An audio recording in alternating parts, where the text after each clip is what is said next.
ଜୁହାର ସାଙ୍ଗମାନେ welcome to my village lifestyle blog. ବର୍ଷା ପାଗରେ ଯେନ୍ ହିସାବେ ପାଏନ୍ ବନ କଟା ମାଙ୍କେ ଯାଉଛି ଯେ ଝୁରି ମିଲବାର ସୁନିଶ୍ଚିତ। ତ ଆମେ ଘରେ ଚୁଇଲ ଜାଳି ଦେଲୁ ଆଉ ମହରିଲ ଝୁରି ପାଇଥିଲୁ ଆଉ କାତି ମାଛ। ତ ମହରିଲ ଝୁରିକେ ବେସର ମସଲାରେ ଏଇଟା ସାନି ଘାଟି ଦଉଛେ ଚୁଇଲରେ ତାୱାରେ ଗରମ ଗରମ ଭାଜିବାର ଲାଗି।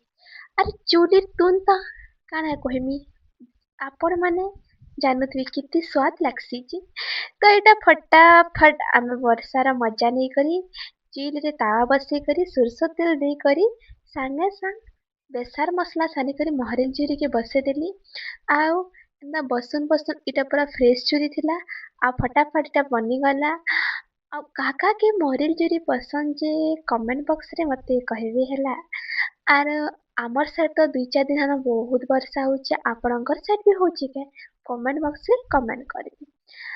ଏଟା ଝୁରି ପୁରା ପ୍ରେସାରେ ପୁରା ପୁଡ଼ପୁଡ଼ା ହେଇଗଲା ନ ଆଉ ମତେ ଏନ୍ତା ପୁଡ଼ପୁଡ଼ା ହେଇଥିଲେ ହିଁ ଭଲ ଲାଗ୍ସି କାହିଁକି କି ମସଲାର ଟେଷ୍ଟଟା ପୁରା ବଢି ଯାଇସି।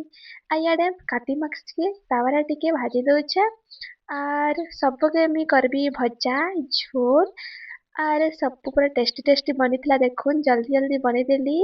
ଝୋଲ କରିଥିଲି ବେସର ଦେଇକରି ଭାଜିଥିଲି କାତି ମାଛ ତାୱାରେ ଆଉ ମହରିଲ ଝୁରି ବେସରରେ ଭାଜିଥିଲି। ସବୁ ପୁରା ଟେଷ୍ଟି ଥିଲା। ଆପଣମାନେ ବି ଝୁରି ପାଉଛନ୍ କି ନିଛିନି ଏନ୍ତା ବର୍ଷାରେ କମେଣ୍ଟ ବକ୍ସରେ ବତାବେ। ମୋର ଭିଡ଼ିଓ ଯଦି ଆପଣମାନଙ୍କୁ ଭଲ ଲାଗ୍ସି ତାହେଲେ ମୋର ଚ୍ୟାନେଲକେ ସବସ୍କ୍ରାଇବ କରିବେ ଲାଇକ୍ କରିବେ ସେୟାର କରିବେ। ଆଶା କରୁଛେ ସମସ୍ତେ ଭଲସେ ଥିବେ। ଜୁହାର ଜୟ ମା ସମଲେଇ।